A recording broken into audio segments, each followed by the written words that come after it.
touched her hearers deeply, and put them in the right mood to embrace her proposition. No one spoke for a moment, then Maggie said quietly, "I know what it is. I felt very much so when the horses ran away, and for 15 minutes I sat clinging to Mamma, expecting to be killed. Every unkind, undutiful word I had ever said to her came back to me, and was worse to bear than the fear of sudden death. It scared a great deal of naughtiness out of me, and dear Mamma and I have been more to each other ever since." "Let us begin with the prisoners of poverty, and perhaps it will show us something to do," said Lizzie. "But I must say I never felt as if shop girls needed much help. They generally seem so contented with themselves, and so pert or patronizing to us, that I don't pity them a bit, though it must be a hard life." "I think we can't do much in that direction, except set an example of good manners when we go shopping.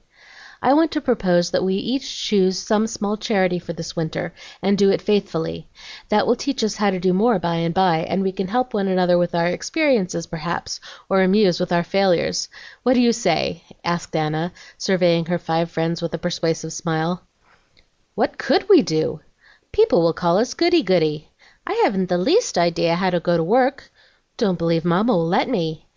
We'd better change our names from Mayflowers to Sisters of Charity, and wear meek black bonnets and flapping cloaks."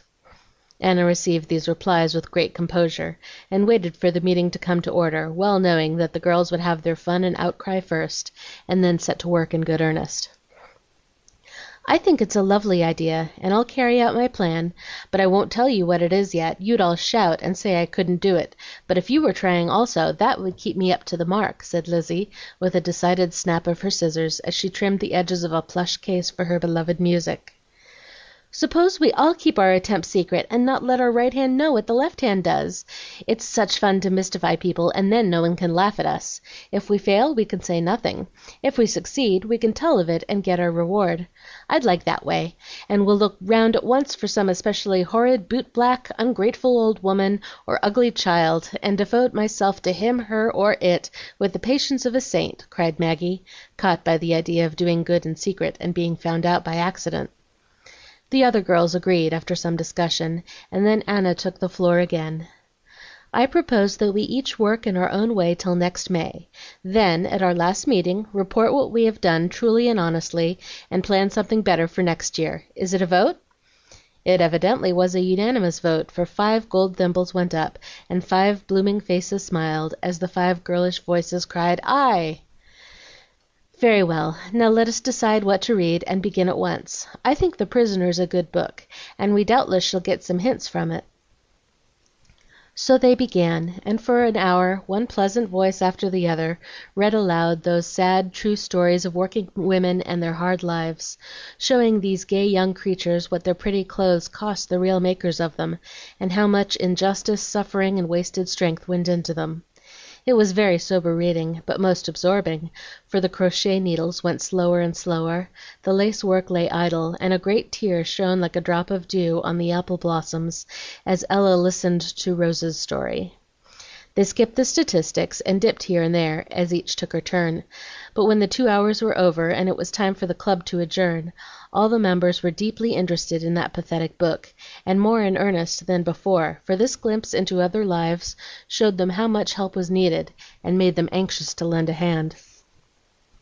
"We can't do much, being only girls," said Anna, "but if each does one small chore somewhere, it will pave the way for better work.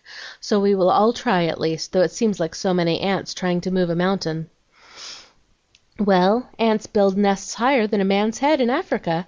You remember the picture of them in our old geographies? And we can do as much, I'm sure, if each tugs her pebble or straw faithfully.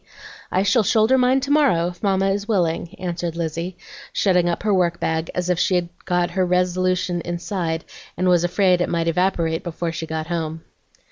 "I shall stand on the common and proclaim aloud, 'Here's a nice young missionary in want of a job. Charity for sale cheap. Who'll buy? Who'll buy?'" said Maggie, with a resigned expression and a sanctimonious twang to her voice.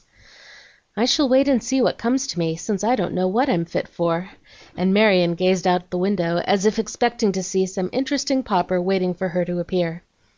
"I shall ask Miss Bliss for advice. She knows all about the poor, and will give me a good start," added prudent Ida, who resolved to do nothing rashly lest she fail.